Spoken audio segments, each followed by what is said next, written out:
Very good afternoon to our guest of honor, YB Zairil Khair Johari, State Executive Councillor for Infrastructure and Transport in Penang State Government and State Assemblyman for Tanjung Bunga, Datuk Lawrence Chia, President of Rose Charities Malaysia, Datin Datin, sponsors, press members of Rose Charities Malaysia, friends and followers from around the world. How's everyone doing? By the way, we are also on Rose Charities Facebook Live. Do subscribe, like, share, and click the bell at the right-hand corner for future notifications. So anytime when we have anything interesting from Rose Charities Malaysia on our Facebook, then you can hear ding dong, ding dong, ding dong. Welcome to Talk with Tammy, Rose Charities Malaysia's second talk show. Last month was our first, and now this is our second show. And thank you so much for all your support. We will be continuing with the talk show. I am your host, Tammy Yo. It's lovely to be with all of you again this afternoon. Today's topic will be, don't wait, get vaccinated now. Today, we are proud to have our guest of honor, YB Zairil Khair Johari, as well as we are collaborating with Dr. Thomas Kaur, Managing Director of Home Medicare, which provides in-home healthcare services through Malaysia. Thanks for collaborating with us, Dr. Thomas Kaur. And we also have 3 special invited guests with us today. They are our invited speakers. We have Dr. P. Srinivas, Consultant Geriatrician, chest physician from Gleneagles Medical Penang. Dr. Thomas Kaur, Managing Director of Home Medicare, which provides in-home healthcare services through Malaysia. Mr. Rayson Khoo, Chairman, Island Branch and Infrastructure for Malaysia Red Crescent. Before we proceed with our talk show, do let me invite the Vice President of Rose Charity Malaysia, Mr. Vince Yeo, to help us to go through some housekeeping. Many of you might be wondering, we are in Zoom, housekeeping? No lah, I don't want to do housework. No, not that kind of housekeeping, but housekeeping in Zoom. Well, anyway, I will leave it to our Vice President, Vince, to explain to us. Over to you, Vince. Yeah, thanks, Tammy. You're most welcome. Okay, so before we start, so we have some housekeeping. Okay, so for those first time joining, just keep it. Okay, the first time joining. So there is a mute button. There's a mute button, and then also next to mute button there is a stop video. Okay, so if you say you have any questions, you can raise your hand. You see there is a what they call it reactions. So you click on the reactions. There is a raise hand. So you raise your hand, then when we call your name, then you unmute it. Okay, then you can you can put your question up to the speakers. Then if you don't want to, if you don't have anything, then you can just mute it. Then for the stop video, if let's say you want to people see your video, you can start video. If you're not, you can stop your video. Okay. So while the speakers are talking, so we hope that everyone mute their mic. Okay. So this is housekeeping, and then also for today attendance. So I think as usual, when you attend any public talk, okay, during the physical talk, you also have to sign in. Okay, so same go to live. So can you help me to do the sign in? Okay, so the link, if let's say you're using the computer, you use your QR code to scan this QR code. So otherwise, I will put into the chat room. The chat room, I will type there, and then you just click on the link. Okay, the chat room, if let's say you're using the handphone, you touch on your screen, on your face, then you see there is a chat room. Okay, you go to the chat room. There is that I sent. It's a HTTP. Okay, column /bit.ly/3ydex08. Okay, you try to sign in because this one will be entitled for the lucky draw. Okay, so at the end there is a lucky draw. So help me to sign in to entitle for the lucky draw.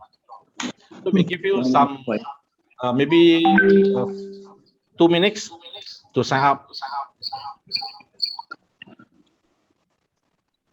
So I pass back to Tammy. Thank you so much, Vince. So while we continue with the program, do go to your chat group, click the link, okay, so that you can sign in, so that you can win the lucky draw later.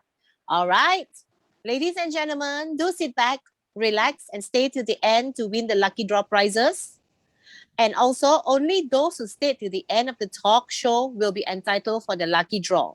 And also, towards the end, Vince will also announce who are the lucky 20 members who registered and to win the special draw gift. Just a friendly reminder, keep our talk light and easy. No politics, no race, no religion discussion. Without any further ado, let me invite Dr. Lawrence Chia, President of Rose Charities Malaysia, for his welcome speech. Over to you, Dr. Lawrence. Thank you. Thank you very much, Tammy. We'll start off by having with us here YB Wan Cyril Johari Adun for Tanjung Mengang. Like to thank you, Cyril, for able to attend this special talk show and to sponsor the event.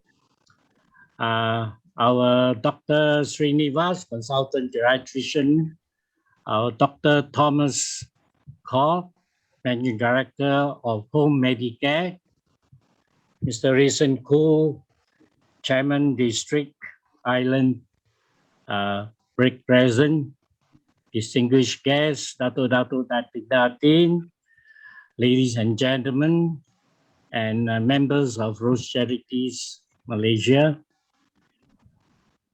A very good afternoon, and I'd like to thank all of you for finding time to be with us here on this second talk show on Get Vaccinated and Don't Wait Too Long. That's our title of our talk, and we have here members of the panel, speakers, Dr. Srinivas and Dr. Thomas Kaur, and also Mr. Raisin Koo from the Red Crescent. Like, thank you for sharing with us on this topic. Don't wait, get vaccinated. Now, I believe all of you, those staying in Penang, are aware that cases in Penang have spiked a lot. Like yesterday, Penang recorded its highest. We have 17,681 cases for the whole Penang. And yesterday alone, we had 1,829 cases. So I strongly advise Penangites to stay at home and don't go up unless it's necessary. I think that's very, very important at this moment. Penang General Hospital has also full up with 100% cases. All the beds are taken up. And our vaccination rollout has been pretty slow because we are not getting sufficient sufficient vaccine from federal. So I would like to appeal once again to our new Health Minister, Khairi Jamaluddin, to please speed up the vaccination rollout for Penang. We are really behind and we cannot get this herd immunity to roll on to phase 3 unless we have sufficient vaccine. Penang said to say we have to borrow 200,000 vaccine doses from Selangor. So I hope the federal government will quickly roll out as much vaccine as possible for the state of Penang. And that only way that we can achieve 50% herd immunity.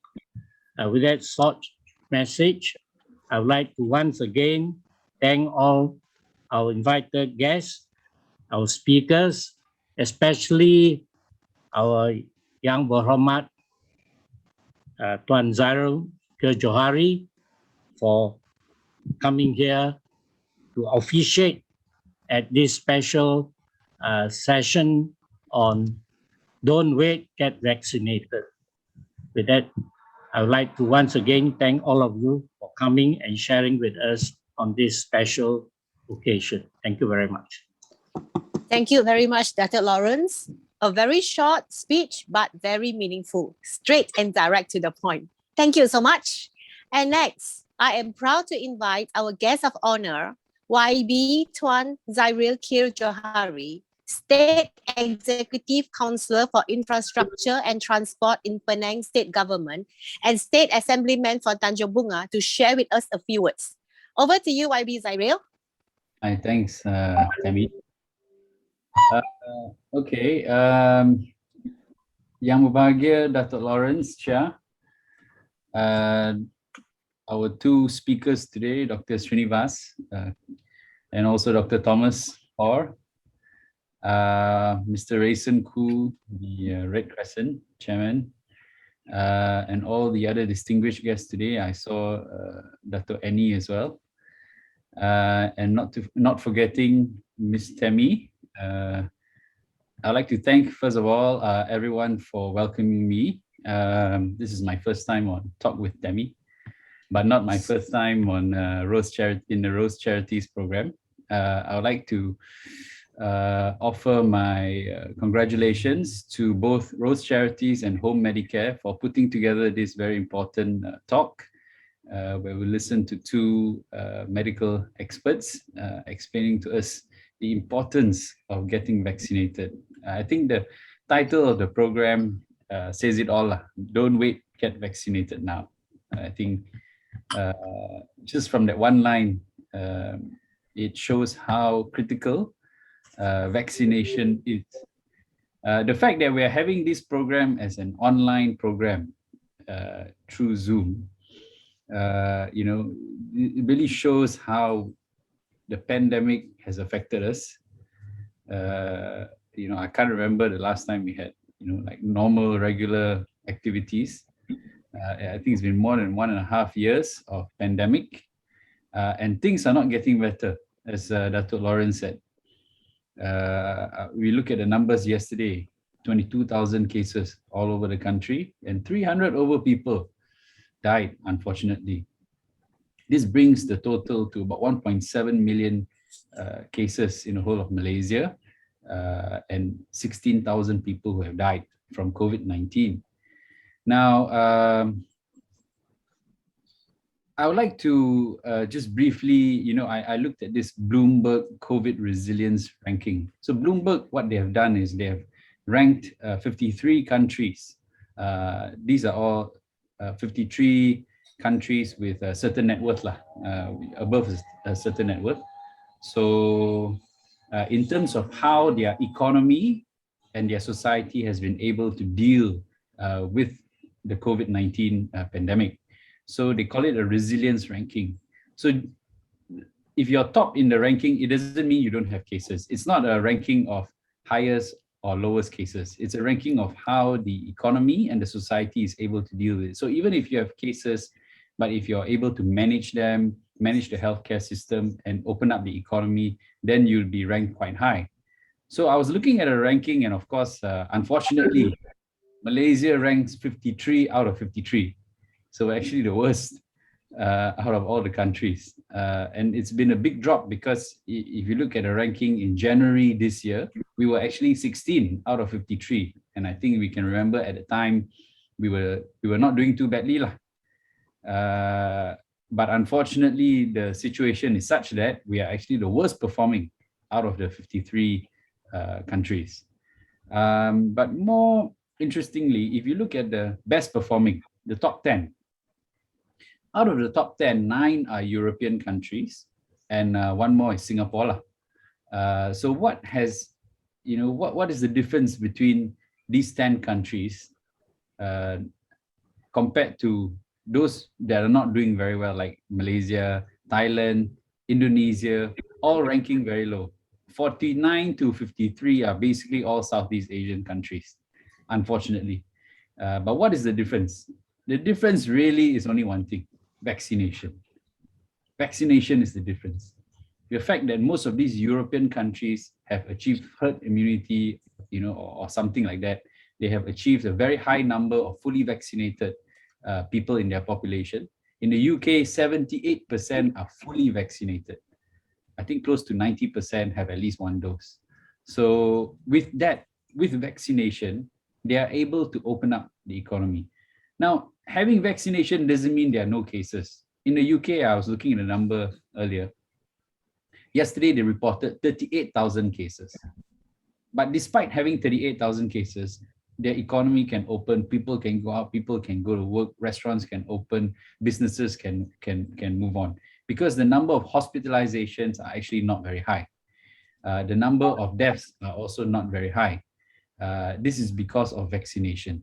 So remember, vaccination is very key, not because it will stop the COVID-19 altogether, but what it will do is it will reduce the risk of severe disease, and therefore an economy will be able to open up, society can function, and that's what we are looking for.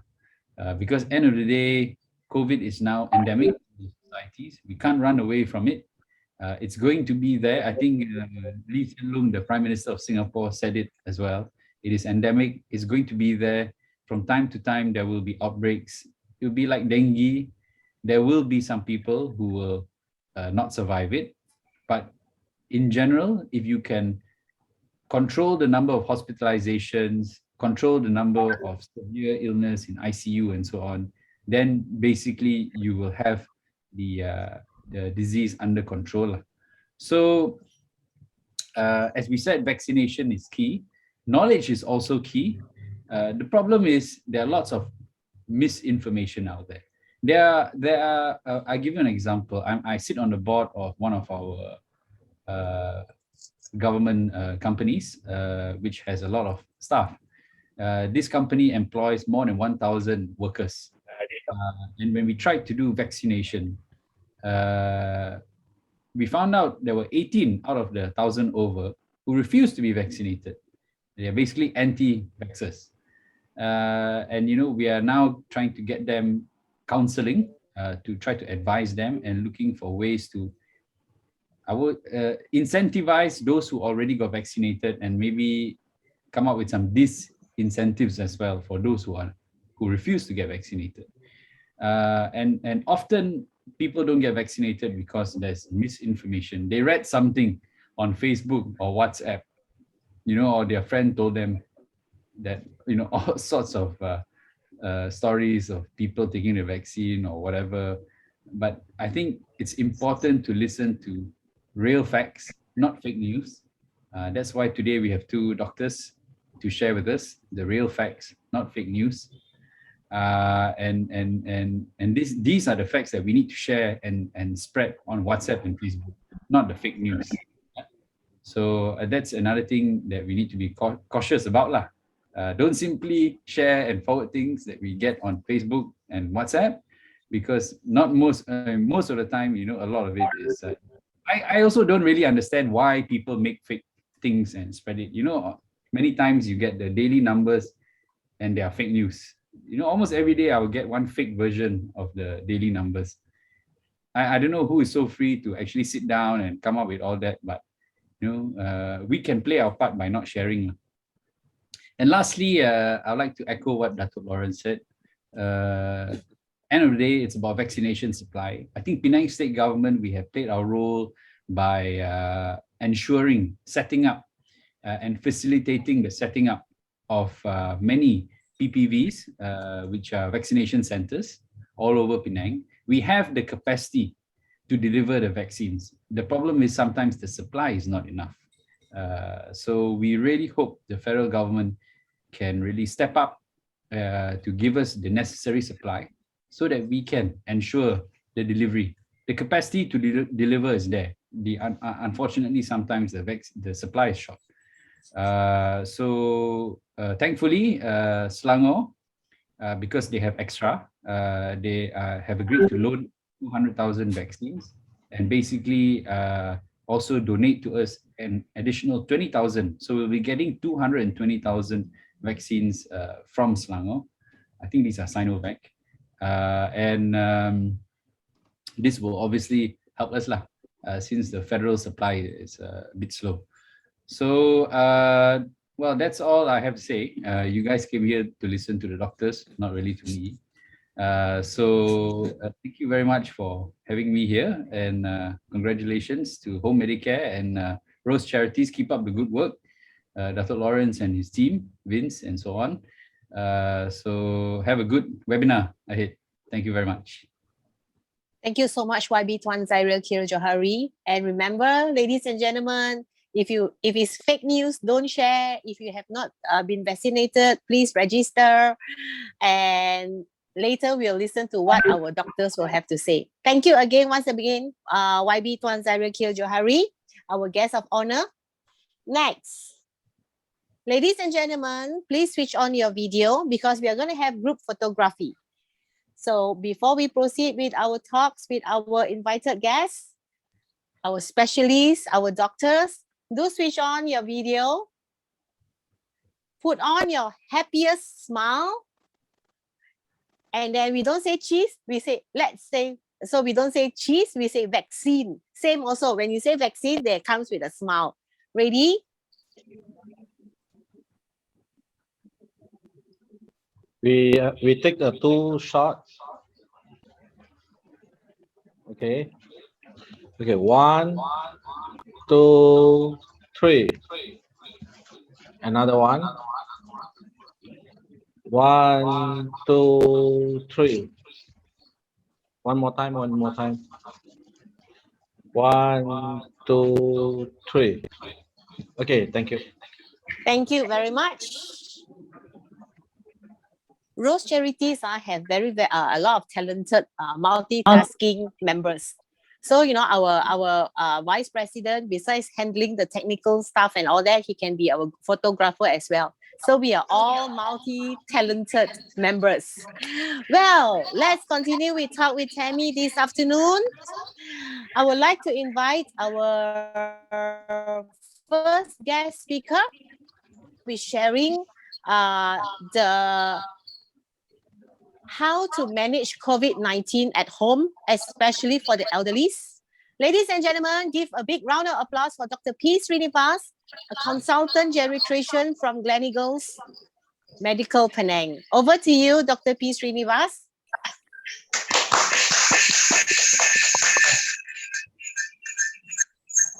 And after that, we will have the Q&A questions after all our speakers, and then y'all can ask the questions. All right, now we shall listen. Thank you. Vince, can I have my slides, please? Jangan takut, pergi cucuk jalong, wawa juga. Kalau sudah cucuk jalong, tutup sikit jam lah. Kalau dah sikit jam sudah baik. Kau goyang-goyang dah, macam jogging dia, baik sudah.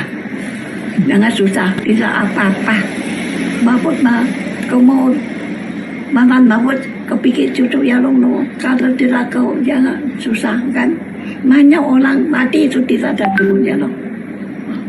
Kau punya jangan takut jangan susah. Lagi.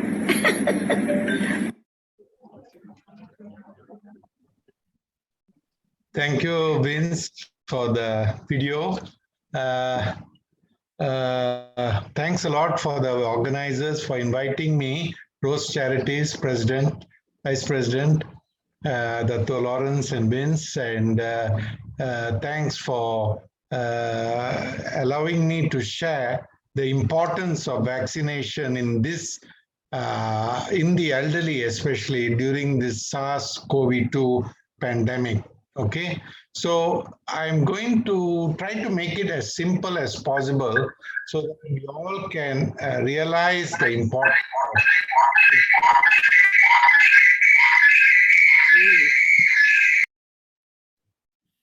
Can I have the next slide? So what are vaccines? So vaccines are just substances that have been developed to stimulate the production of antibodies against any disease. They have been prepared from the virus-causing agent. Usually they are inactivated or they have been modified and made into synthetic substitutes. But the most important thing is that these vaccines that we have had for so many years do not induce any disease into us. It does not alter our body structure. People are worried that vaccines alter the DNA or RNA when they are injected into us. No, it does not. That is the most important. All it does, it stimulates our own body to produce antibodies so that we can fight the disease for which it was manufactured for. So that is the definition of vaccines. Now, the next slide, please. Now, the vaccines is not something recently, okay? We know that way back in 1796, Dr. Edward Jenner discovered vaccines, and this was against smallpox. And it was so efficacious. Now we don't hear of the smallpox disease. Similarly, when we are young, we have had so many vaccines. BCG vaccine have been given to protect for TB, your measles, mumps vaccines, MMR, your diphtheria, tetanus, pertussis vaccines, chickenpox vaccine, hepatitis vaccine for liver disease, all have been used for so long, so many years, and protected and prevented all of us from the above diseases like TB, measles, mumps, hepatitis, and chickenpox. So, and many of them, almost all of them, have produced very minimal side effects. So vaccines historically are very well tested and tried. Next, please. Now, who are the elderly in Malaysia? Now, elderly comprise, these are the above 60 age group. They comprise about 11% of our total Malaysian population. But unfortunately, we are seeing that more than 70% of the deaths and the hospitalization due to this COVID-19 are in this elderly age group.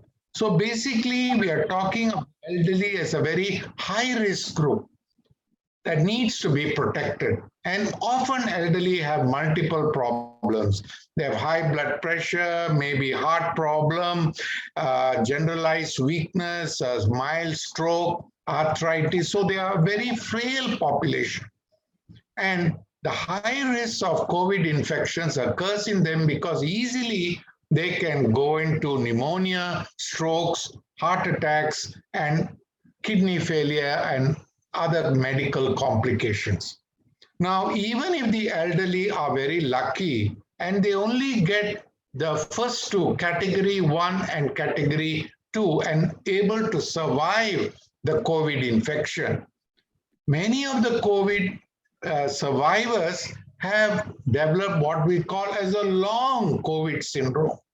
That means even months, couple of months, 3 months after the COVID infection, many of the elderly have chuan, short of breath, bolatla, weakness, generalized debility, disability due to the virus effect on the various parts of the body. So it is an extremely dangerous infection to get. Even if we survive, sometimes a lot of the elderly people are very disabled. So this is the group we need to target. It's a high risk group. We must ensure that the elderly in Malaysia are vaccinated as soon as possible. Next, please. So we have had the influenza epidemics from long time. The seniors in our group will be heard of the Spanish flu in 1918, 50 million deaths, Asian flu, 57, Hong Kong flu, 68, 4 million deaths. Then 2009, we had the swine flu, 13,000 deaths. And recently in 2010, the world was hit with the H1N1 virus. 18,000 died all over the world. And even in Malaysia, next slide, please. Next slide.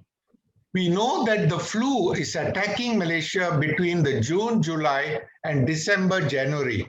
And since the pandemic, you can be very surprised to hear there was no flu in Malaysia. There's no flu. The only virus we have to tackle now is the COVID-19, the SARS-CoV-2 virus. Now, this flu which was attacking has now been subsided. Why? Next slide, please.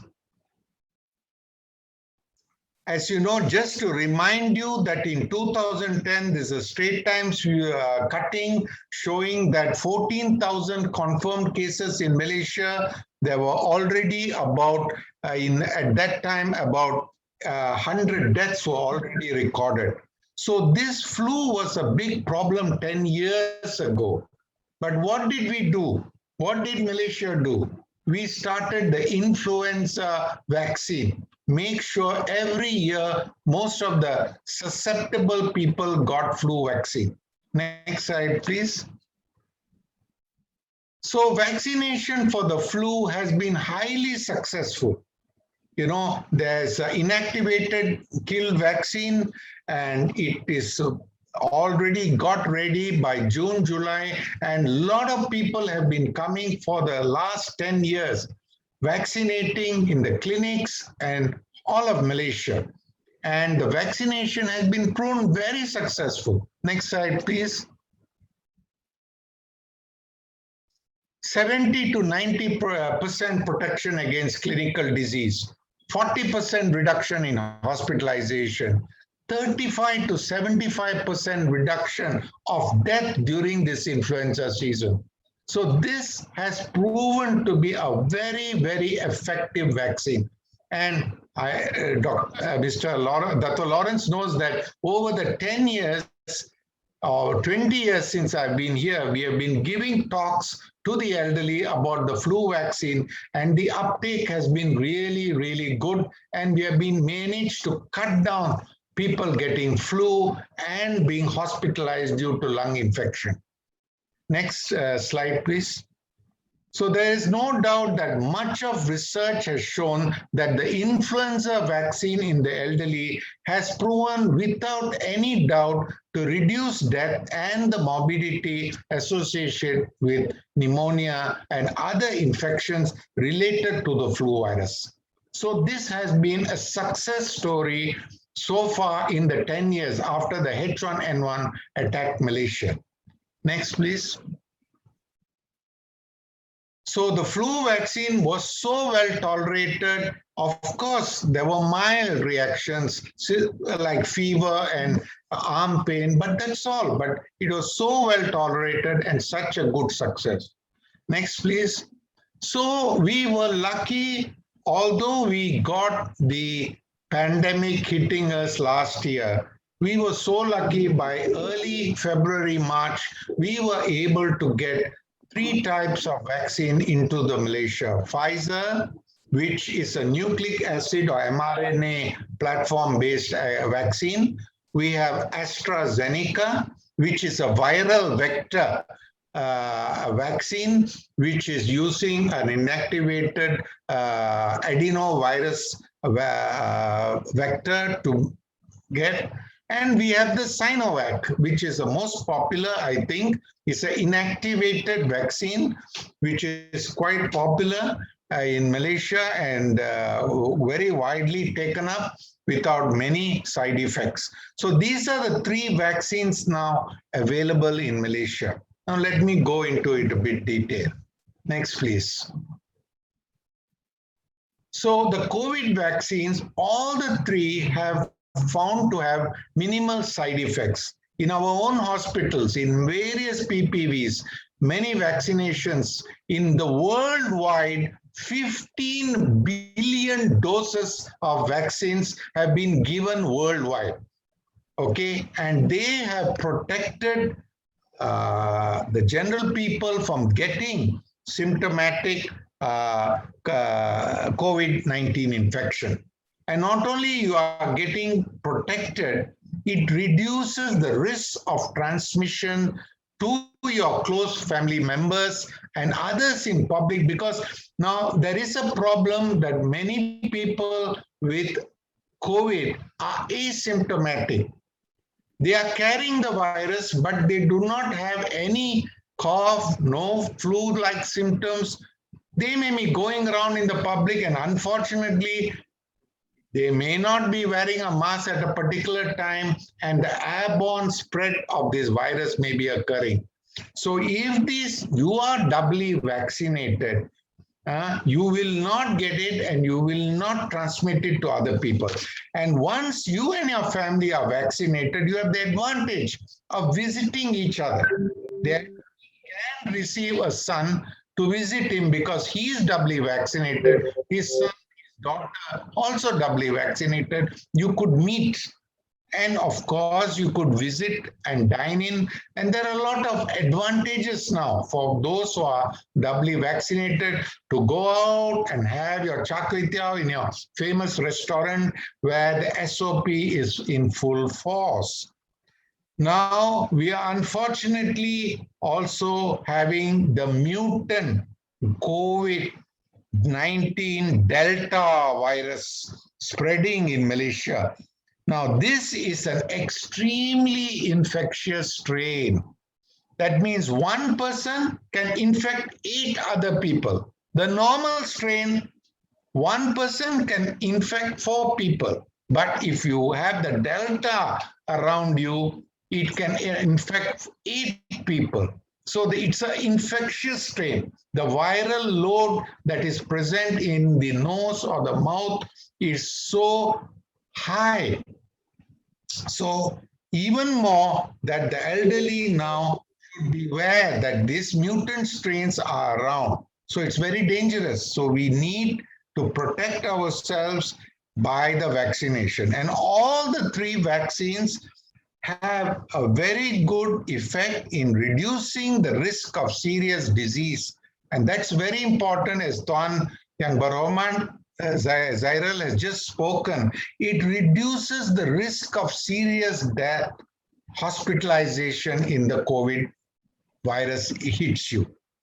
So we have seen in that video, even a 101-year-old lady is taking the vaccination without much side effect. 70-year-old, 80-year-old. My father, 95 years old, he took the AstraZeneca. My mother, 90 years old, took the AstraZeneca. No problems.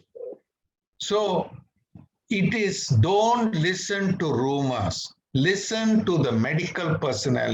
Listen to your own doctor, to your GP, to your medical personnel, not to the Google, not to the mass media, but it is safe with minimal side effects. All right. Now, next, please, slide.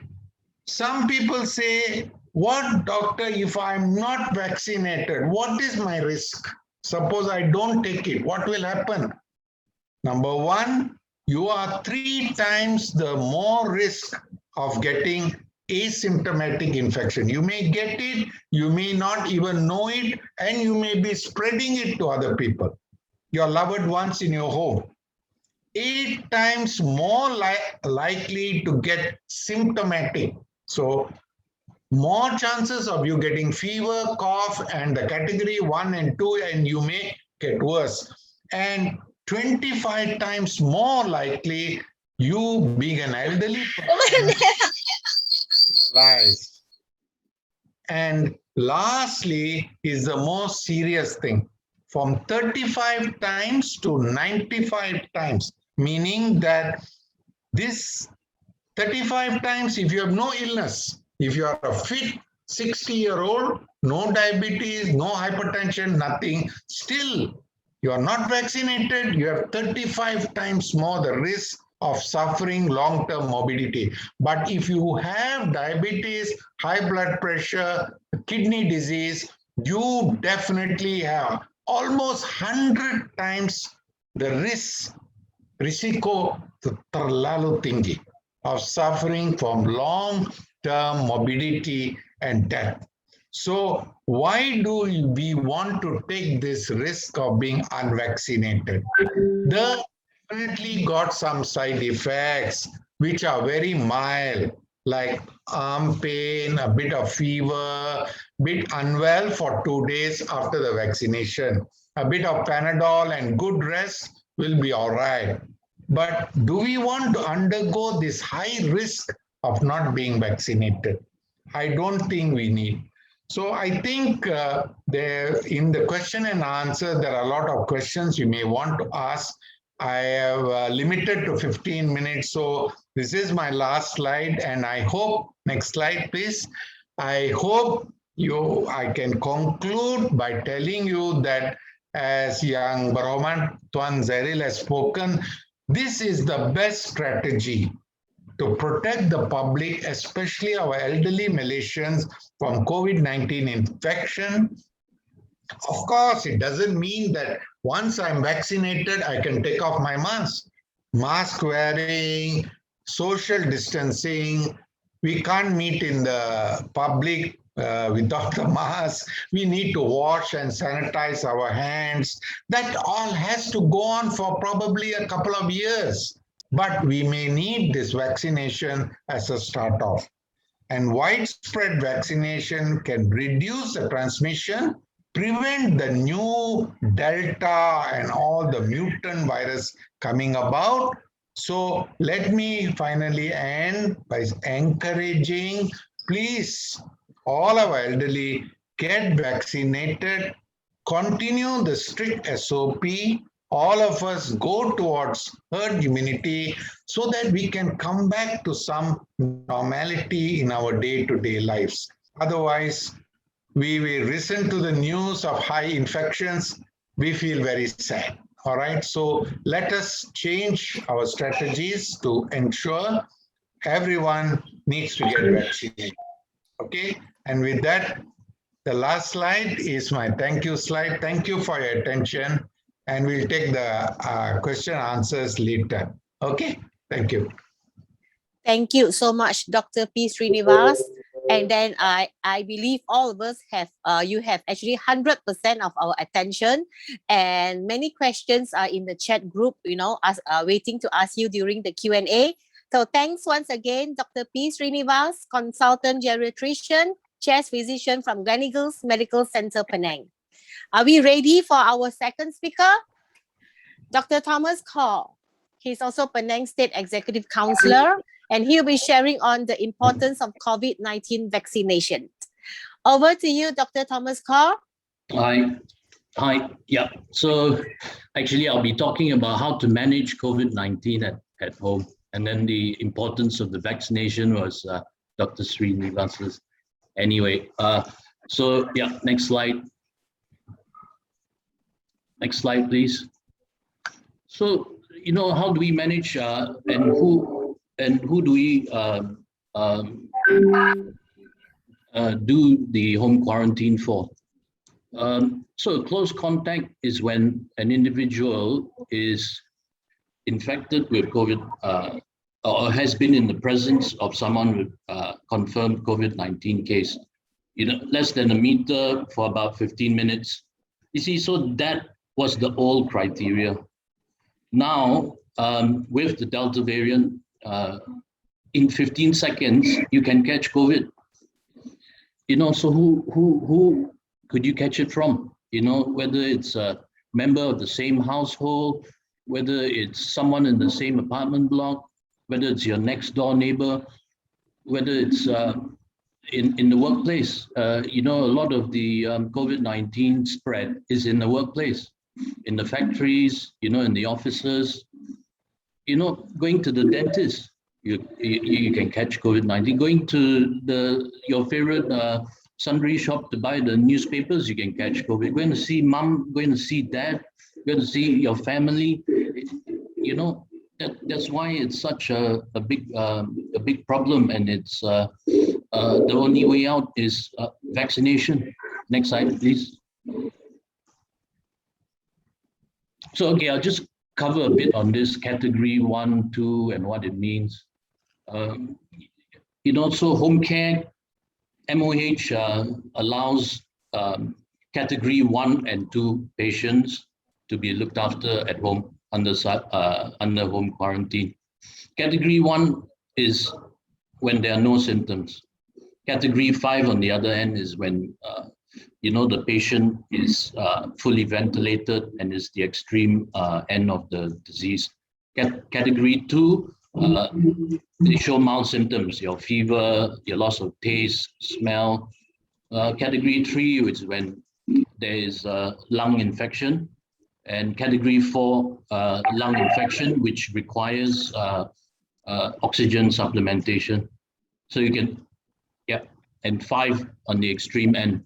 So we don't want to wait until we are category 4 or 5, So next slide.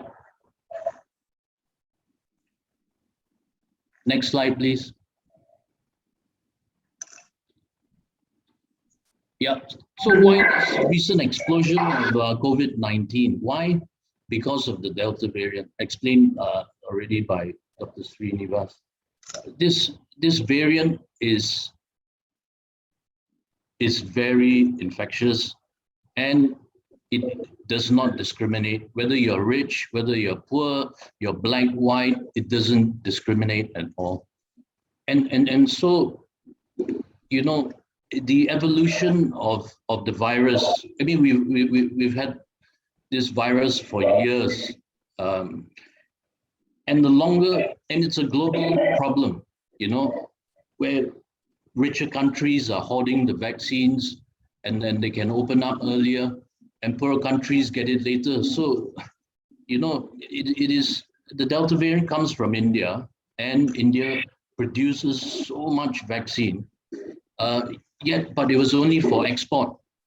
So the longer society and the longer individuals are vaccinated, the higher the chance of a next mutant strain coming out, which might not even work for the current vaccines.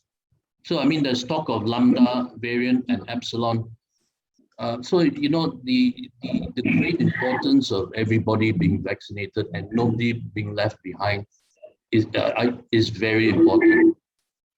So with the Delta variant, so they talk about the infectivity rate, R0. So when previously started in Wuhan, one patient spreads to 2.5, 3 patients. Now with the Delta variant, one patient, you spread to 5 to 8 patients. And the criteria where less than 1 meter, 15 minutes is now 15 seconds. So I can't stress any more about the importance of the vaccine and how infectious the Delta variant. I mean, now in the hospital in Malaysia, we are seeing a lot of younger people in the hospitals, and they are unvaccinated. So next slide. So the new symptoms that are sort of showing now is that patients they get diarrhea, there's vomiting, there's prolonged headache, sore throat, fatigue, and these are general flu-like symptoms which and that's why it's so, it's so rampant. Someone sneezes in a lift, everybody is so scared now. Next slide.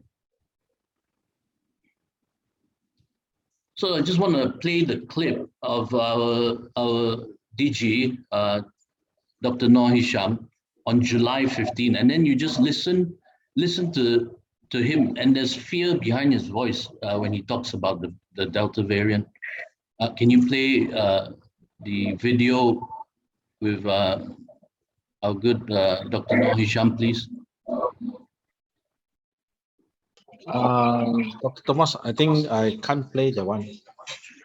Or is it? Yeah, no problem. But anyway, he talks about the Delta variant, and he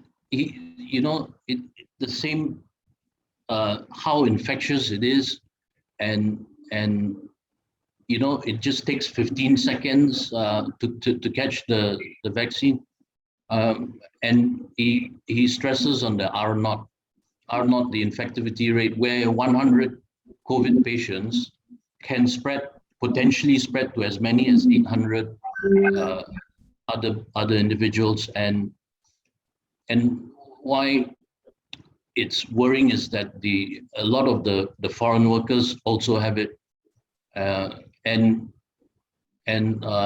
on the other slide, on June the 29th, that video, it shows a lady going into a bathroom, and a previous infectious COVID-19 patient was there before, and she catches it.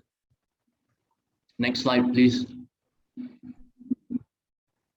So there's a lot of doom and gloom with this new pandemic all over the world, and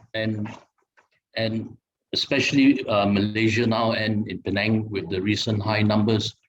The vaccine will protect you from the COVID-19 virus and the Delta variant. So irrespective whether it's Sinovac, whether it's AstraZeneca or Pfizer, they all keep you away from hospital. So it is very important. The only way out is the vaccination. I mean, in England and in America, society has opened up.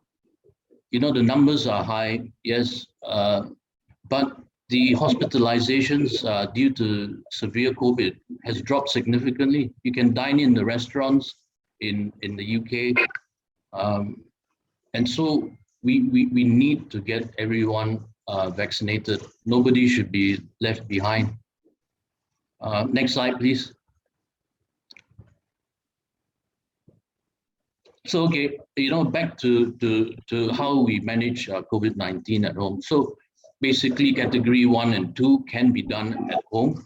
The essential things you need is a pulse oximeter, a thermometer, your face mask, some Panadol, vitamin C, maybe some cough mixture if you're coughing, and items to sanitize. You go for to wipe surfaces, it needs to be 70%, at least 70% alcohol. Next slide, please.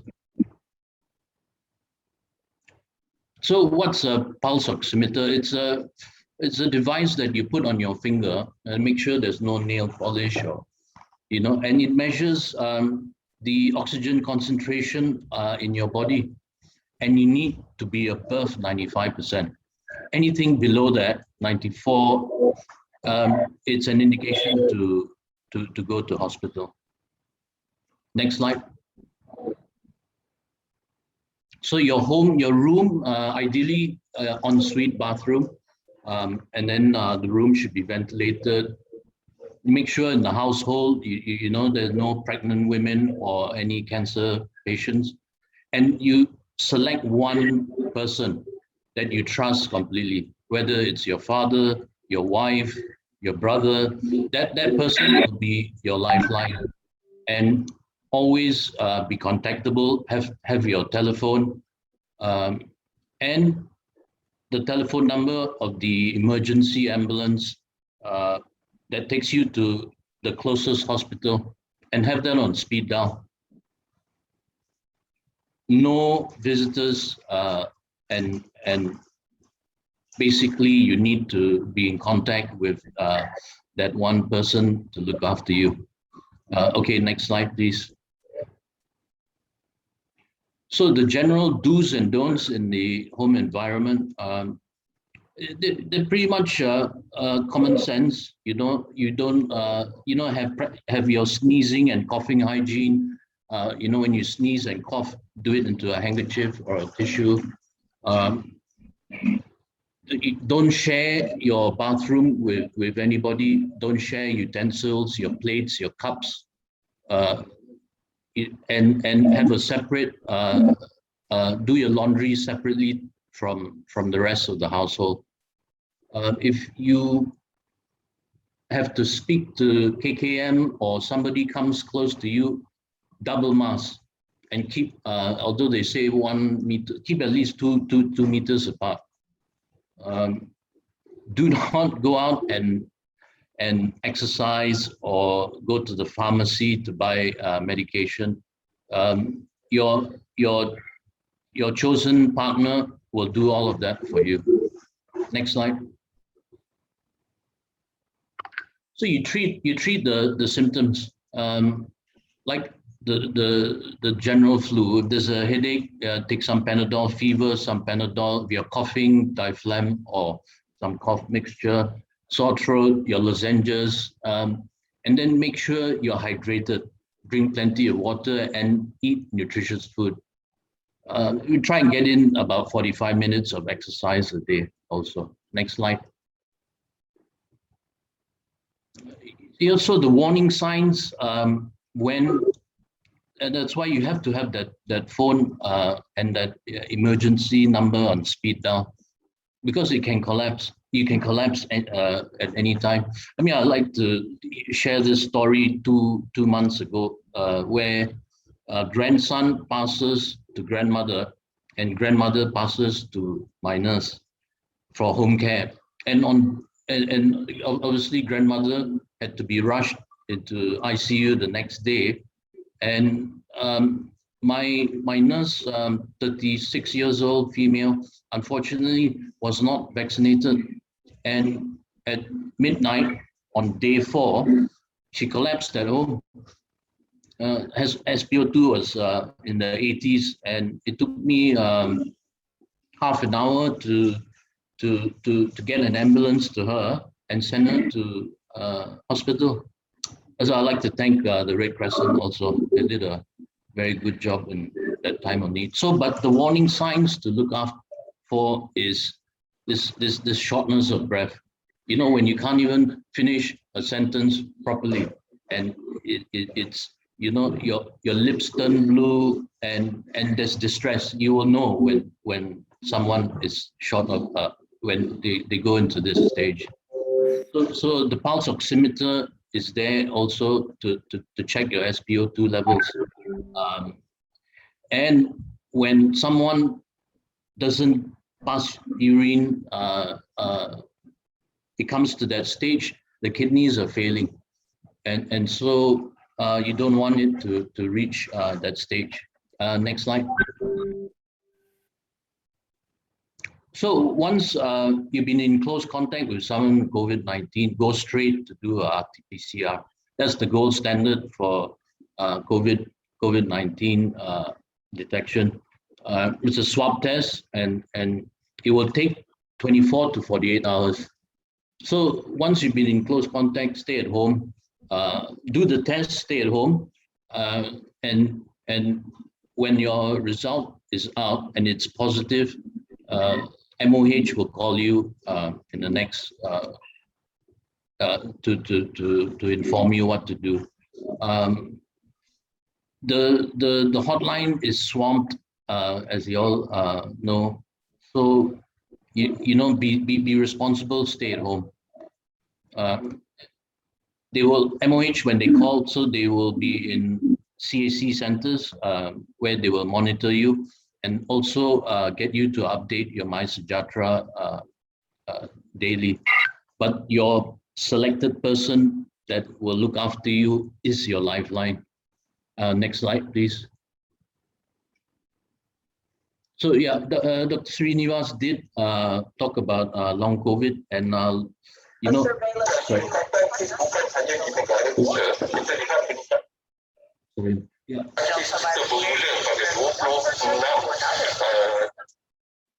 So what is long COVID? I'm currently looking after 3 patients in that has post-COVID, and it stays with the individual. So sure, it's close to 4 months. She's on 2 liters of oxygen. Every time she goes to the toilet, she becomes even more breathless. So we turn up the oxygen, and it's a systemic effect. This inflammatory phase goes into all the systems and affects the body. I mean, medical science is still finding out in the full entirety of COVID-19. There's post-traumatic stress disorder. People get depressed. There's anxiety. You get agoraphobia, the fear of leaving the house. It affects the heart, your GI tract, affects the lungs, affects the muscles. People that can climb up the hill or go jogging now can't even walk out the door. 2 months after COVID, 3 months after COVID. So get vaccinated. Next slide. So basically, this is just a summary of what I just said.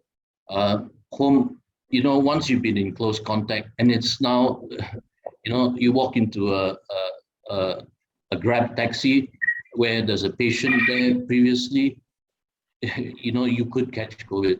That's how virulent the Delta variant is. Once that happens, go and do a RT-PCR test, and then go straight home to be isolated. Once it's positive, your nearest COVID assessment center will call you. It is a way of MOH trying to minimize hospitalization. So if you got mild symptoms, you can be managed at home. Update your MySejahtera daily and monitor yourself. The first 4 or 5 days will be difficult, and then it hopefully will get better. So Malaysian MOH requirements is 10-day quarantine at home. But if you're on the safe side, 2 weeks.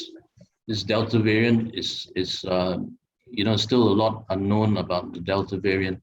But what is known about the Delta variant is that all our 3 vaccines work very well in protecting us from severe COVID.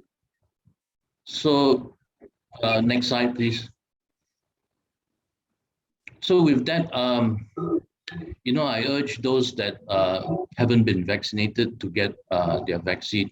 It is still, to be vaccinated or not to be vaccinated is still a choice.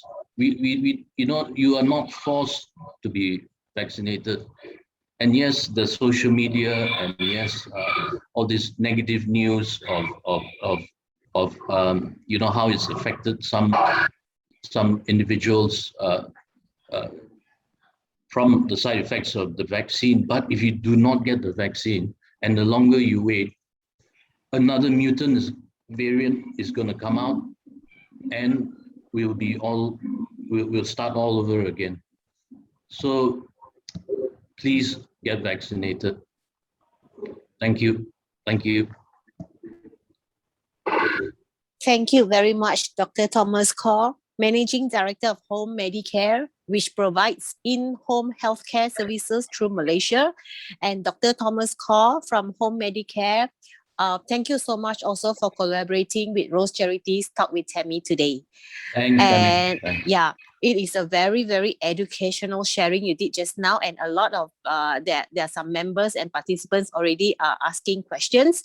So perhaps now we can open the floor for questions. And then when you ask the questions to either Dr. Srinivas or Dr. Thomas Kaur, please switch on your video so that we can see who you are. All right. And then one question at a time. And I think Connie would like to start the ball rolling because she actually typed a couple of questions. So we would like to invite Connie to on her video and then ask the questions. Connie, are you still there with us? Dr. Srinivas, are you ready for the Q&A session as well, together with Dr. Thomas Kaur? Question, yeah. Yes, I'm ready. Yep. Connie would See it on the chat box. Connie Lee. Yeah. Connie, would you like to on your video so that you can ask the questions, or would you like us to read the questions out for you? I can see it on the chat box. All right. Shall I Okay. read it out? Hi, Dr. Yes, please, Sri. Dr. Srinivas. It's addressed to me. Hi, Dr. Sri from Corneli. My mom just discharged not long ago from the hospital due to lung infection. Her oxygen level is still low and she has to use the oxygen concentrator to help her to breathe. Can she take the vaccination?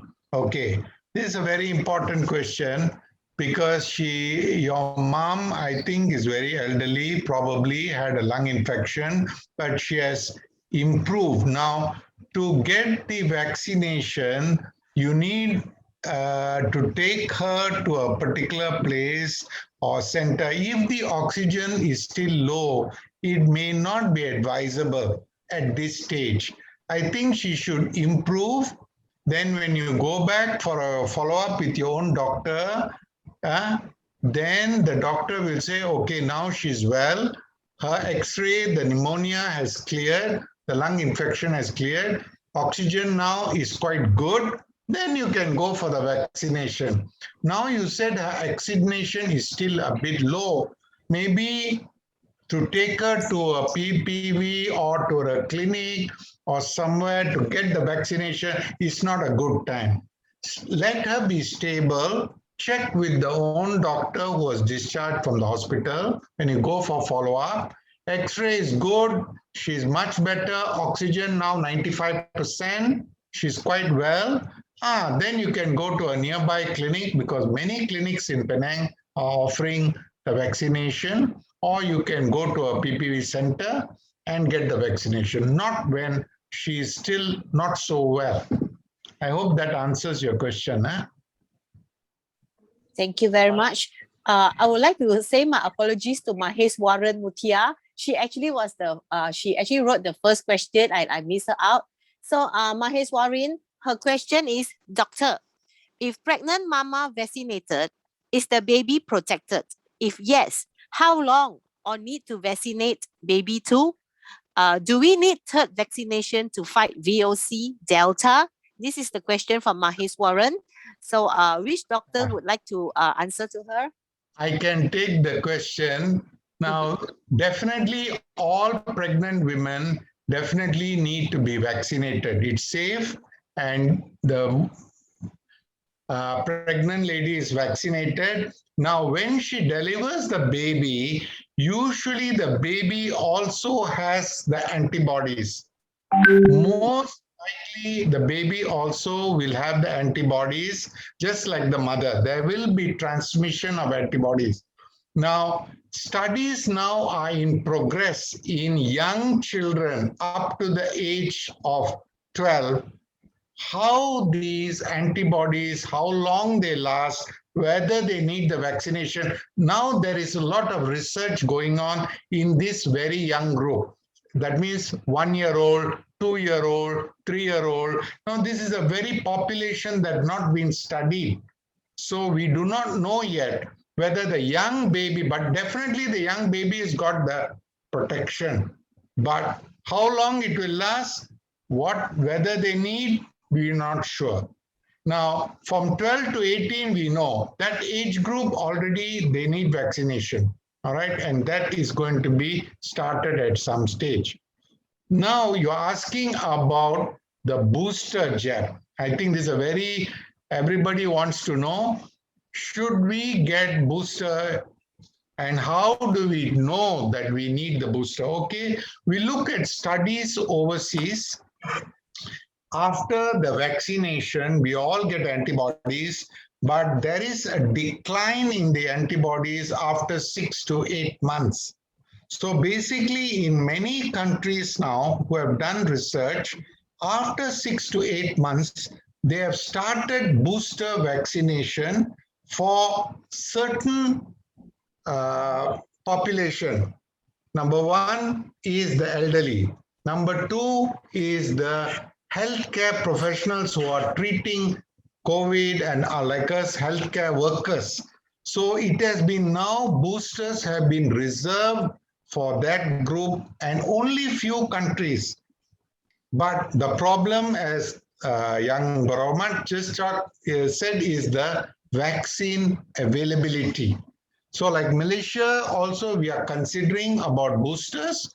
We may require it, but maybe this decision has to be taken after a lot of research in Malaysia, and then only decided we have to order those booster jabs. We have not even reached 80% vaccination for first and second. We must complete it, then only we can talk about booster. But definitely, I'm sure, like the influenza vaccine, every year you need a booster shot. Similarly, this virus also definitely we will need booster shots after 6 to 8 months. But how we are going to do it when we cannot answer it. All right. Next. From Stephen Fu, those who had full vaccination also can fall seriously ill. Hospitalization, ICU, and death if infected. Data have shown that about 10 to 20% comes from category 3, 4, or 5. Who are these patients? Elderly, above 60 years, or those with low immunity, with underlying illness like diabetes, stroke? 20% with serious illness is still very high and risky. Why then does the government allow it in without face masks? Which doctor would like to answer this question? Yeah, I'll leave it to you, Dr. Srinivas. These are what people who are vaccinated still can get breakthrough infections. All right. Now, yeah, you are right. Although vaccinated 10 to 20% breakthrough, they can land up in ICU, very ill. And you are right, definitely it is those who have got all the risico, elderly, diabetics, high blood pressure, got some kidney problem.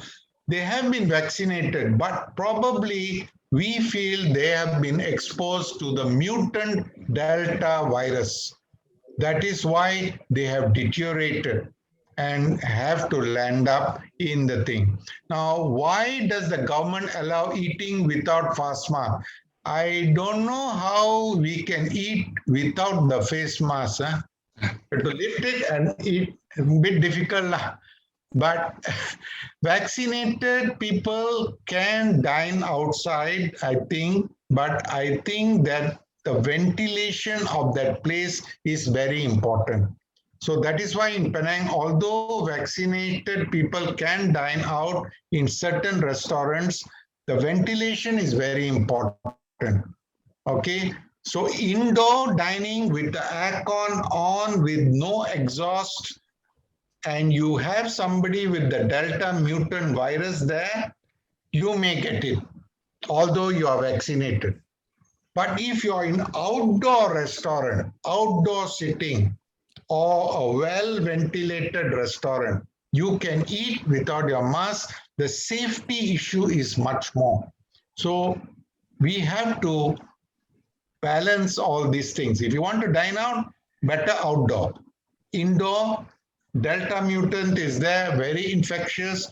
When you take out your mask, you have to take out and eat. You cannot close and eat. Very difficult. Yeah. Yeah, I also like to add, like with the Delta variant, they found patients 1,000 times more with the viral load compared to the previous COVID variants. And so they transmit and the infectivity rate is a lot higher. So this is how, well, in Singapore, the breakthrough, there was an airport cluster where fully vaccinated Pfizer staff on the ground in Changi caught COVID, although they were fully vaccinated. And so, it is very important for social distancing, washing of hands, and just wearing the face mask. And now, if you're out in the public, wear 2 layers of double mask. Thanks, Dr. Thomas. Okay. A question from Eddie. What is the efficiency of vaccines after the second dose? Is the third dose necessary?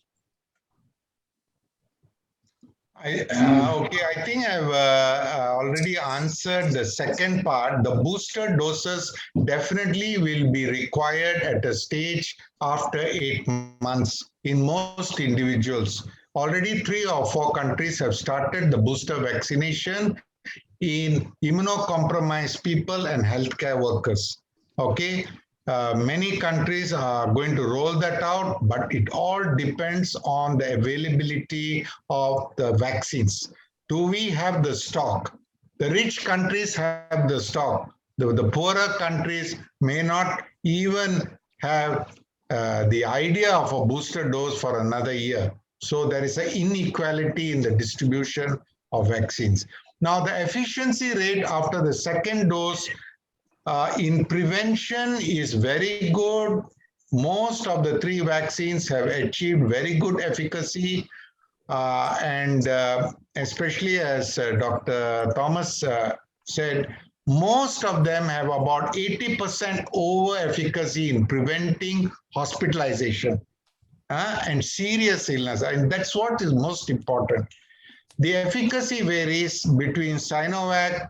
It's a little bit, 70%, 80%, 90%, but it's in the reality of the world, it is very good, okay? Because even the flu vaccine is about 60 to 70%, but we see we have done very well in preventing H1N1 deaths in the 10 years. So we are not worried. These are all tried and tested, good, efficacious vaccines, 15 billion doses given all over the world, not to worry. All right? Anything Thank you, Dr. next? Srinivas. Another question from Mr. Stephen. What is risk or percentage in close proximity with one another without face masks if we are fully vaccinated? Without face masks, that's what the risk will depend on the ventilation in that area, and whether someone has got an asymptomatic infection with Delta virus, So you may be vaccinated, okay? It may be more than 6 months since you're vaccinated, okay? Your immunity levels, the antibody level may be coming down. You are getting now the Delta at 6 or 7 months, and you are taken off your mask. Maintain that social distancing. I feel maintain that social distancing. If possible, mask all the time. And if you want to dine outside, maintain that 3 foot, 2 meter, whatever distancing is always better. The risicos will be there with the Delta virus, so be careful, all right? Mask is important, okay?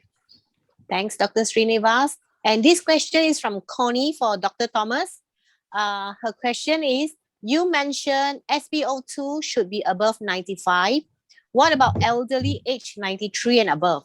Should the SpO2 also need to be maintained at around 95? If no, what is the average SpO2 for those above 90 years old? This question is for Dr. Yeah. Thomas. Yeah. So actually, you would like for the more senior individuals, you get a baseline SpO2. So they can dip below 95, 93, and that's their sort of baseline. But with the Ministry of Health guidelines, anything below 95, especially with comorbidities and the elderly population, we need to take it seriously. So that's why it's very important to have that link with one person looking after a COVID-19 patient, especially if they are elderly. Well, to check the baseline of what the patient is usually having with regards to SpO2, and to monitor them very closely. Thanks, Dr. Thomas. Another question from Eddie. Is ivermectin effective against the COVID-19 virus? What is the best way to boost our immune system? This question is from Eddie. Yeah, can I answer that first and tell him that this is a very controversial thing, ivermectin, because according to the Malaysian Director General of Health, he has said that ivermectin now in Malaysia has been studied, or there are ongoing studies about ivermectin and COVID in clinical trials. That means research is ongoing, but it is not confirmed that it will prevent COVID. What we are hearing is on Google, on a lot of mass media, because the Indian experience is often quoted, that people in India, when they had the epidemic, they took ivermectin and they were prevented the severe COVID. But it's not been tested, and what has happened is there are many side effects from ivermectin treatment. And this has been quite serious. Some people had severe poisoning from ivermectin. Now, ivermectin has been used in animals to treat worm diseases. It is certified for that. It has not been certified for COVID. US FDA, British for pharmaceutical company, nowhere has a proper medical trial been done. It's ongoing. So I will not recommend, neither will any medical physician recommend the ivermectin, because there are side effects. And you may take it as a prevention, but you may get some side effects. So definitely it's not advisable. What was the other part of the question about? One was ivermectin, and Eddie's other question was the best way to boost our immune system. Immunity, yeah, exactly. So immunity is very, very important. I'm glad Eddie brought up the thing that natural immunity is the best form. Vaccination only will thamba extra for it, but we need our own immunity. Basically, we have seen that people who are physically, that's why physical exercise has been allowed. People must exercise regularly. They should not smoke. They should control their medical problems well. We often find the people who come in with bad COVID are the people with poorly controlled diabetes, who already got kidney problems, who already got 101 problems. The people who have well controlled whatever medical problems, they are fit, they are keeping fit, that is one thing. Of course, multivitamins are often taken by the elderly. They can help because the elderly do not have a very rich diet. They take small amounts. So good supplementation with multivitamins, vitamin C plus zinc is always recommended. It's harmless. So exercise, good control of your medical problems, plus a general vitamin with C and this will boost your immunity, definitely. And that will be one of the way we can fight this virus. All right. Thanks, Dr. Srinivas. Mahesh Warren asking again, Doctor, if pregnant mama vaccinated, is the baby protected too, or do baby need to be vaccinated too? I think I've answered this question already. I've answered. Okay. I've answered. Finish All already. right. Finish. Okay. Okay, another one from Yvonne. Our vaccines have always had long-term studies, at least 5 years before human vaccination. COVID-19 vaccines were quickly generated. Is there any medical study on the potential long-term side effect? I think it's a bit difficult to see the long-term side effect when it's only been just a little over 1.5 years. The clinical trials take 15 years, 20 years. So in a way, it's blind faith, and the vaccine has shown to be effective in protection and to keep patients away from severe COVID that requires hospitalization. So I think that's the key point of how important that vaccine is. You're vaccinated, the chances of you going into hospital for severe COVID is very, very minimal. And so and it's a global effort for everybody to be vaccinated and no one to be left behind. So society and the whole world can come out of this pandemic. Thanks, Dr. Thomas. Another question from Yvonne. Seasonal flu vaccines changes yearly. North strain and South strain. Will COVID-19 vaccination follow same as the seasonal flu vaccination in future? Example, including different strains of COVID-19 into the vaccine. Okay, I can answer this. The flu strains are totally different from what is we are looking at COVID, SARS-CoV-2 virus.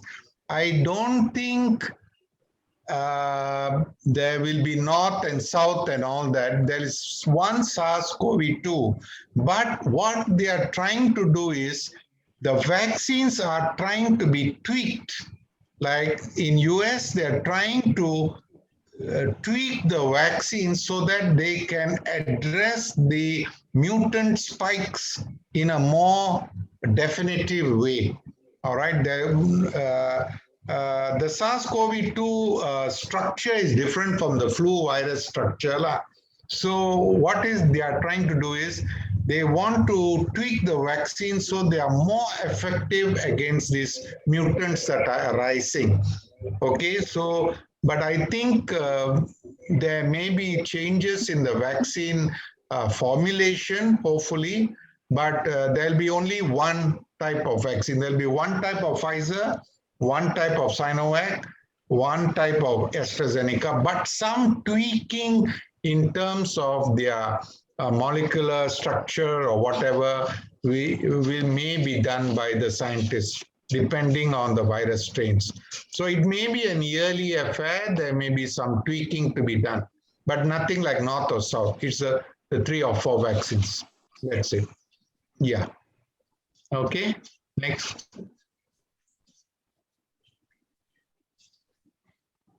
By Stephen, for a person to be infected, does it depend on the virus viral load?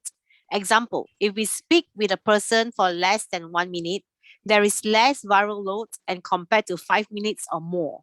Does that mean a less than 1 minute conversation won't affect us? In England and Europe, there are soccer matches every weekend with full capacity of more than 50,000 fans seated extremely close to each other and almost all without face masks. Why is that not risky? Yeah, good question. But do you know that in UK, I have a lot of some people there who are my friends and family. If you want to enter the soccer match or a cricket match, you need a negative swab test to be done and shown at the entrance. If you have a negative test only, you are allowed to enter. So what they do in UK is they do a quick swab test at home. Automatically within an hour they get a reading because all of them are supplied free tests at home. They can get it from the National Health Service. They have the swab, they do the swab, 1 hour negative, okay, I have my ticket, I go to the football match. And at the entrance, you have to show your negative lateral flow or swab test and this thing. If you have a positive test, of course, you can't go lah, So, and you have to be fully vaccinated. So they are taking these sort of precautions in big matches. That's why you see people without masks in these football matches. Now they are taking all these precautions. But if you must be doubly vaccinated and you must have an antigen test, swab test just done 2 or 3 hours before you enter. So that can help. Now, regarding exposure, they say it depends on the viral load. Of course, if you have mutant, minutes, that's it. The spread is there. But if you have non-mutant, you need about 15 minutes of talking, and that thing to go. About 15 minutes. If it's less than 15 minutes, the risiko is less. So that is, but the timing is minutes with mutant. You take out the mask, 1 minute, that man brings it, boom, you get it. Okay, I think we can go to the next question. Yeah. One last question. Is there any other treatment available, holistic ways? Thomas? Yeah, well, we doubly vaccine to be protected and, be well hydrated, eat your fruits, have a strong immune system. With things like ivermectin and other, there's some who say you chew this leaf in China and you're protected. I mean, these are all not proven ways that can cause more harm than good. So, unfortunately, there's no silver bullet for treatment, but we do have protective COVID-19 vaccine, and it's important not to also or say that AstraZeneca is better or Sinovac is better. These 3 vaccines that are available in Malaysia now are all equally good for the protection of COVID-19 from reaching that severe category 5 stage. So we do need to all get doubly vaccinated too. Thanks. Thanks, Dr. Thomas. All right. Ladies and gentlemen, if you have any further questions, perhaps you can type at the chat group, and then Dr. Thomas and Dr. Srinivas can actually reply to you all, because we have to proceed to our next section. So thank you so much, Dr. Thomas and Dr. Srinivas. It's a very, very interesting and educational answer, and I believe there are still a lot who would like to ask you all some questions. And then if you, Dr. Thomas and Dr. Srinivas, would like to write down how they can actually contact you all for any emergency and all that, perhaps you all can share on the chat group as well. All right. Okay. Okay. Sure. Now, before we proceed with our lucky draw sessions, okay, I would like to invite Mr. Raisin Khoo, Chairman, Island Branch and Instructor for Malaysia Red Crescent, to share with us what are Red Crescent's roles to the community, especially during this unforeseen COVID-19 pandemic. Over to you, Mr. Raisin Khoo. Thank you, Tammy. Thank most you, welcome. Dr. Thomas, Dr. Srinivas, and everyone for letting me speak on the roles and services already present during this pandemic. I'm very thankful to be given this opportunity. Can I have my slides? Okay. Malaysia Red Crescent, our office is at just behind the State Mosque. Is at number 26, Jalan Grove. We are just next to the St. John Ambulance. We provide almost the same services as St. John Ambulance. Can we have the next slide? One of our principal services is ambulance service. We actually do emergency ambulance services and non-emergency ambulance services. Okay. Next slide, please. Thank you. For emergency ambulance services, right, we work under MKN. MKN is the Majlis Keselamatan Negara, which is the National Security Council. We come under Directive 18, 20, and 21. But these are actually mainly riots and natural disasters. For this pandemic, it is slightly different. This is the first time that the world has been hit by a medical disaster of sorts. Under MKN 20, our services, we work together with the NGOs, various agencies of the government, and the police and the fire and rescue services. We actually assist the KKM, Health Ministry, with ambulance service.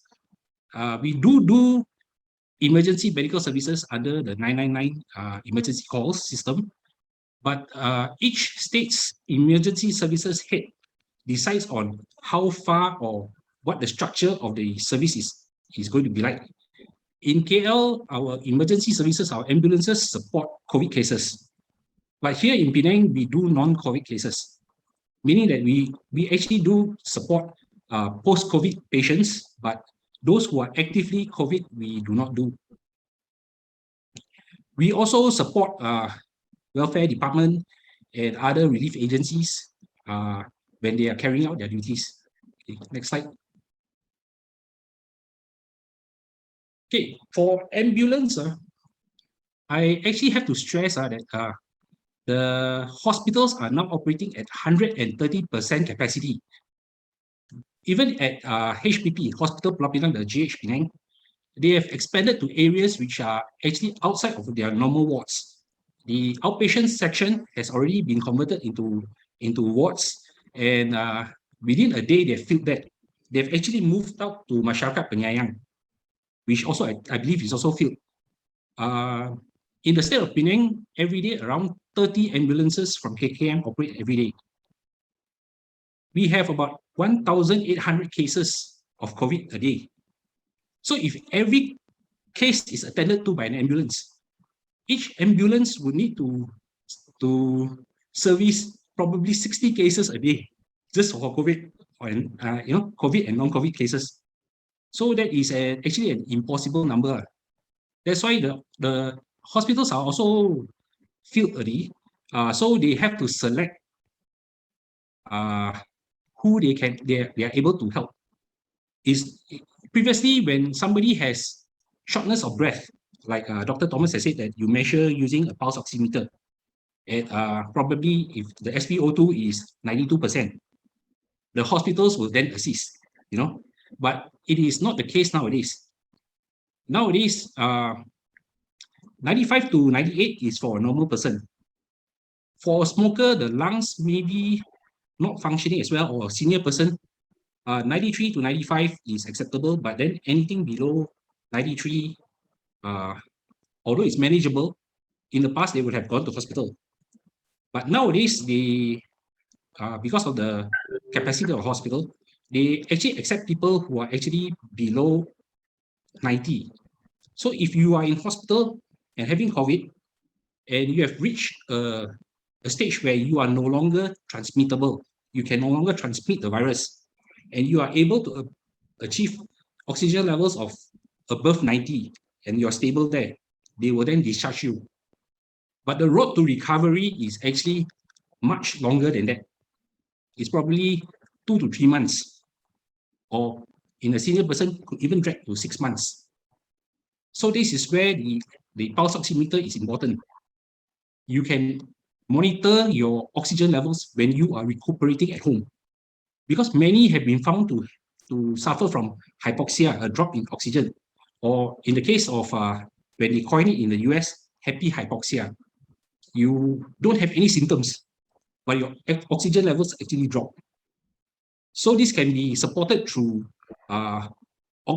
giving oxygen, or they can rent an oxygen concentrator or use tanks at home to support their oxygen levels. If they reach a level that is 85, it is better to go to hospital, because once you drop below that, the oxygen levels in your body will not be able to support your vital organs. So they will start to deteriorate, and probably you get sepsis. That's why that when you look at the mortality rates in the country, they are mainly made up of active COVID cases, but we actually have quite a number who actually pass away at home because they do not know that they are suffering from hypoxia. Okay, can we move on?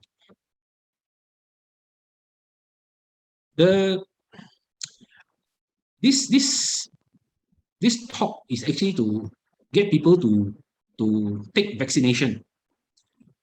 We cannot stress the importance, we cannot emphasize enough the importance of getting vaccination. All three vaccines that we have, according to our DG Health, is 60% effective. But although it is 60% effective, it is still very effective in preventing serious illness. 90% of the cases in hospital, category 4, category 5, are from those who are unvaccinated. So it is very important to get vaccinated. With vaccination and close supervision of your oxygen levels, COVID-19 is beatable, but you must get vaccinated. Okay, so one of the other services that we provide is patient transfer, but this is mainly for non-COVID cases. People who need to go to the hospital, you can arrange with us for a small fee. We will then arrange your transfer from or to hospital. Okay, thank you. Move on, please. Can we have the next slide? During this period, we are also involved in disasters. Now, this is something which we cannot avoid, especially the recent 1 or 2 months where we have a lot of rainfall in Penang. So we continue to provide this service. Next. Especially during this pandemic period, a number of people are suffering. So we provide food aid, food bank. Those who are in need of food, they can actually contact us. We will then send the food bank package to the person's homes. Then we actually assess whether there is other needs that which they may require. Okay, thank you. Move on, please. Thank you. This is one thing which is we are providing. So if you are afraid there may be issues when you are getting your vaccination and stuff like that, RC, we support the hospitals by providing ambulances and members at various standbys at the PPVs. PPVs are the vaccination centers. We stand by at both the government PPVs and private PPVs. A number of companies, they have actually done their own vaccinations. Shangri-La Group did theirs last week. Penang Port is also doing their vaccinations. So we support by standing by there with ambulance and other equipment. Okay, can we move on? This is, I think we are coming on to the two things which are going to be helpful for people who are actually recuperating at home. One is the provision of oxygen concentrators. Okay, oxygen concentrators are actually machines similar to the ones you see in the picture. They actually replace the need for oxygen tanks. Most of these concentrators can provide the same purity as an oxygen tank. The problem with oxygen tanks is that if you're a COVID patient, depending on how many liters per minute that you require, you may need to change up 4 to 6 tanks per day. So that is an issue if you are staying alone, or if you are a senior, nobody to change the tanks for you. So with an oxygen concentrator, you just plug it in, and then it will continuously provide oxygen at a purity of roughly 90%, 90 to 90+%. Okay, that is enough to support. This is a 5 liter per minute machine. It is able to support a person with SpO2 of around 85 to maintain at the level of 95.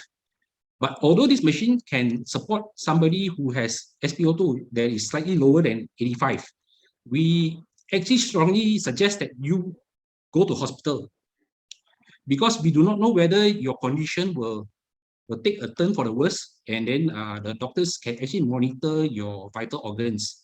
Just like Dr. Thomas has said, that you measure how do you get, because there are so many people demanding ambulance service. How do they know that you are serious enough to go to hospital?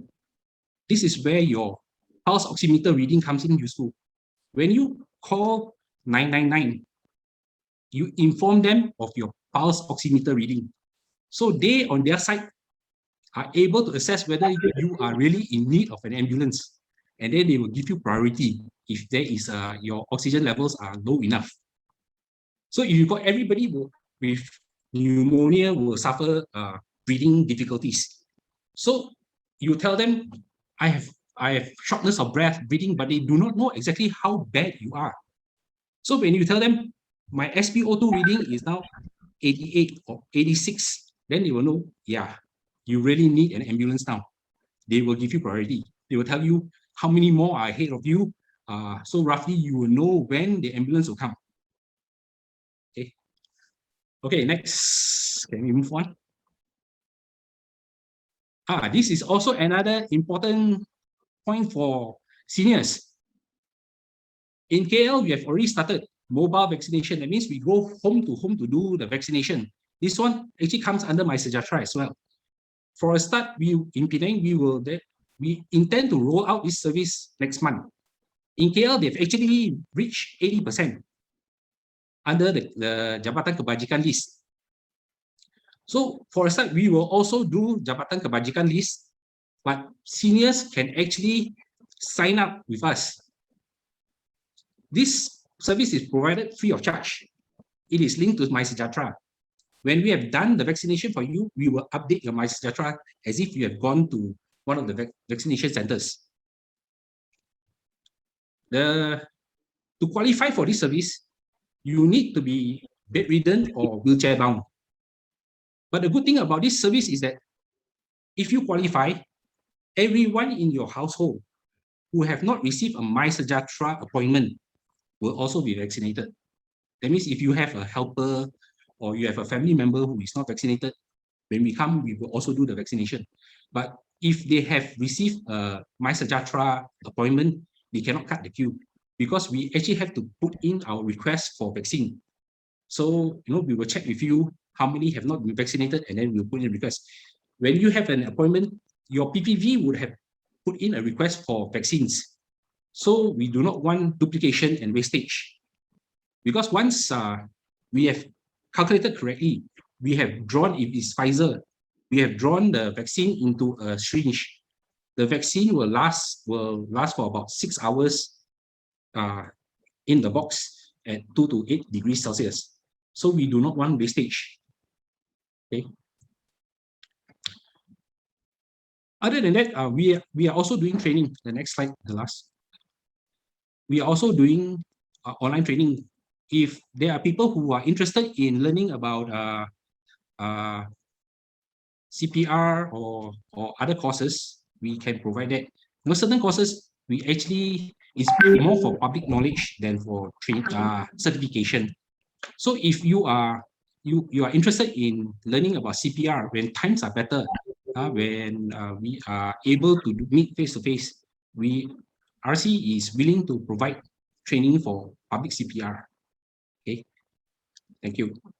Okay, that's all for my slides. Thank you. Okay, thank you. Thank you very much, Mr. Raisin Cool. If y'all have any questions for Mr. Rayson Koo, can y'all please type on the chat group, and then Mr. Rayson Koo will answer your questions.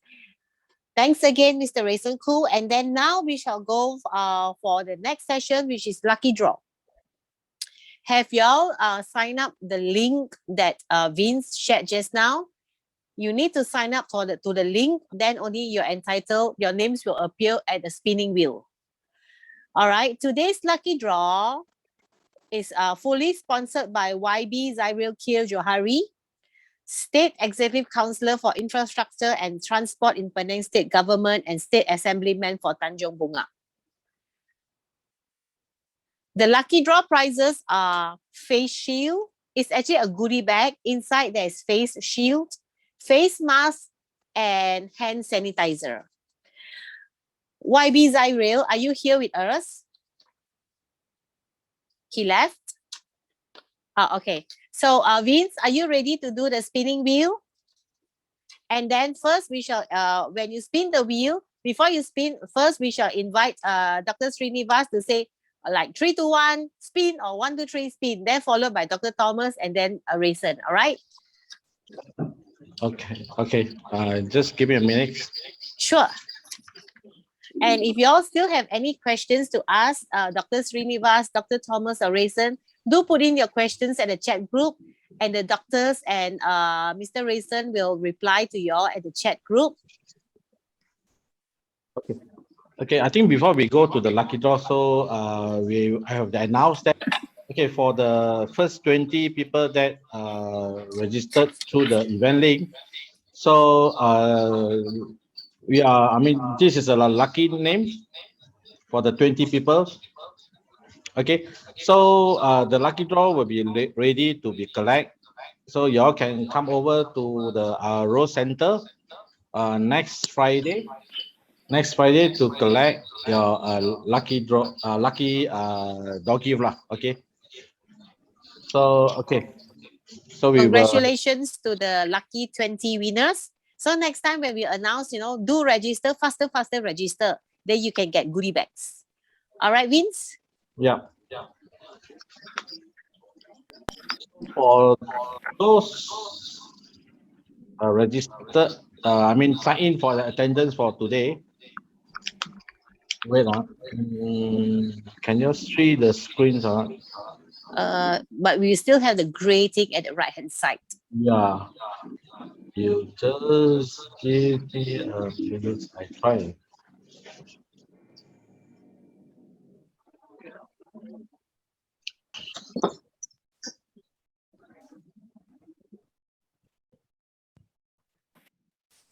If y'all would like us to invite Dr. Srinivas, Dr. Thomas Kaur, and also Rayson to come back again for another talk at the chat group, can y'all please write one meaning y'all want. So if y'all would like us to invite back our doctors and also Rayson to find out more, please write 1, and then we can arrange again with the doctors as well as Rayson, and then we can have another talk show.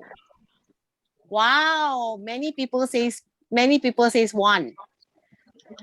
Looks like we have to make another appointment with you, Dr. Srinivas, Dr. Thomas, and Rayson. Hopefully, y'all will have some time for us.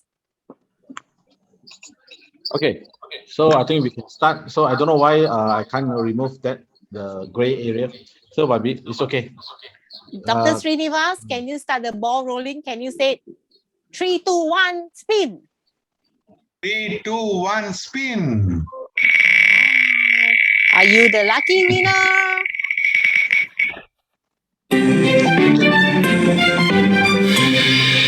Flora Chu, are you here with us?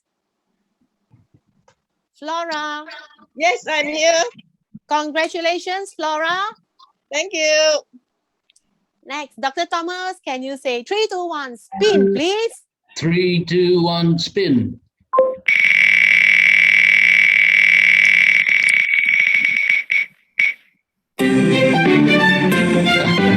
Thank you so much, Dr. Thomas.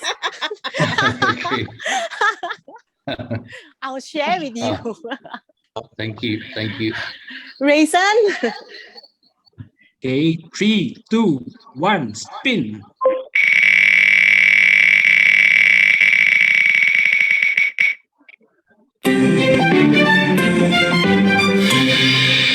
Jeannie Lim Ah, Ai yes. Lian, are you here with us? Yes, I'm here. Congratulations, Jeannie. Thank you. Thank you. Next, can we invite Dr. Lawrence? Can you come and say 3, 2, 1, spin? Dr. Lawrence หมดเดีย Dr. Lawrence เจ้ากีตาร์โลแล้วโอเคละLily O, can you please say 3, 2, 1, spin? 3 2 1 spin นี่มิลลิโอทัน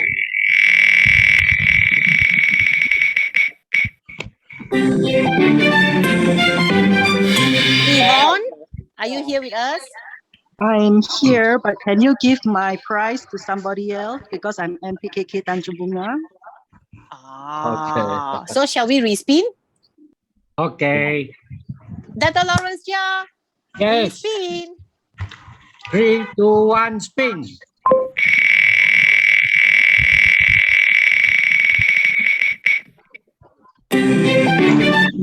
Sophia Tan Sui Yin. Sophia, are you here with us? Calling once, calling twice. I think Sophia wrote a message. Yeah, Sophia is here with us. So we still have one last prize to go, right? Yes, yes. Can I invite Dato Annie Chin? Dato Annie, can you Yes, shout the I'm here. spin? Okay, 3, 2, 1, spin.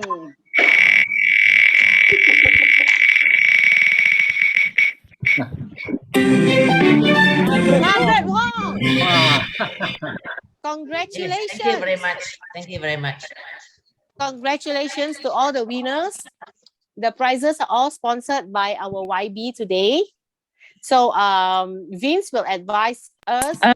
Vince will advise you all how to collect the prizes and all that. And the goodie bag consists of face shield because we really need it, and then face mask because double mask, and then hand sanitizer. And then if you all still have any questions, before we come to the end of the talk, do write at the chat group. And then remember just now I said if you all would like to have Dr. Srinivas, Dr. Thomas, and Raisin to come back again for a second round or third round, can you all please write 111111111? And Dr. Thomas Call is sharing how you all can call him on his website. So do I see a lot of ones? Wow. Looks like we have to make an appointment with Dr. Thomas, Dr. Srinivas, and Raisin for the second chapter. Are you okay with that? Dr. Srinivas, Dr. Thomas, Raisin? Sure. Yeah. And I think Vince has something important to share regarding the cotton face mask by Rose Charity. Vince, would you like to share? Yeah, okay. So as I mentioned by the Dr. Thomas and also Dr. Srinivas and also Raisin. So yeah, Rose Charity, we are coming out this fabric washable cotton face mask. So it serves as the first shield. Okay, so you need to nowadays we are recommended to wear two protections. So one is your medical or surgical face mask, and then the first layer will be this cotton face mask. Or if you have you can wear two surgical cotton face masks as well. So Rose Charity will come out this the cotton face mask with the Rose Charity logo. So we are selling at 15 ringgit. So if anyone interested, so just let us know. Then we will contact you. Thank you. So if you all need to purchase the face mask, please write your name there. And then next month's event. Next month, we are coming out with something very interesting. Something like Down Your Memory Lane in conjunction with Malaysia Day as well as Mid-Autumn Festival. And then do follow us on our WhatsApp or Facebook, because just now I saw so many people writing 1111111. We might have another section whereby our doctors and Raisin will come back again to share with us more knowledge about how to keep us, how to stay strong, how to stay healthy, and to answer more of your questions. So next month's event will be on the 18th of September, Saturday, 3 to 4 p.m. And do remember to follow our Facebook. Okay, if you haven't liked the Facebook yet, please like our Facebook, subscribe, and share with your friends. All right, and then we have come to the final part of Talk with Tammy. An important reminder. The best vaccine is the vaccine that's available for you now. Do not believe in rumors of fake news. Most important is we all get vaccinated to reach the herd community. Get vaccinated, do not fear. Let's get vaccinated, Malaysian. Before we say goodbye for now, thank you very much to YB Zaril Kil Johari, Dr. Thomas Kaur, Dr. P. Srinivas, Mr. Raisin Koo, sponsors, press, Rose Charity members, friends, and followers for gracing Talk with Tammy Part 2. We hope all of you had a wonderful time. See you all again. Stay safe, stay strong, stay alive, and let's get vaccinated. Can all of you all please on your video? We would like to see your faces. And then if you all do not want to go, maybe we can have 5 minutes whereby we can do some networking and some bonding and get to know each other more. Don't be shy. But if you need to go now, see you all again next month. Congratulations to all the lucky draw winners. Thank you. Yeah, for the lucky draw winner, you also can come over to the Rose Center next Friday as well to collect your lucky draw.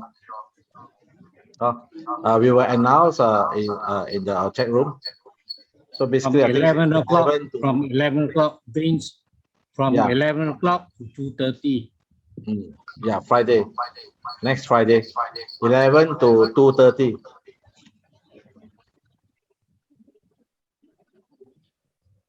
Our center is not official open, so because we try to avoid everyone coming in.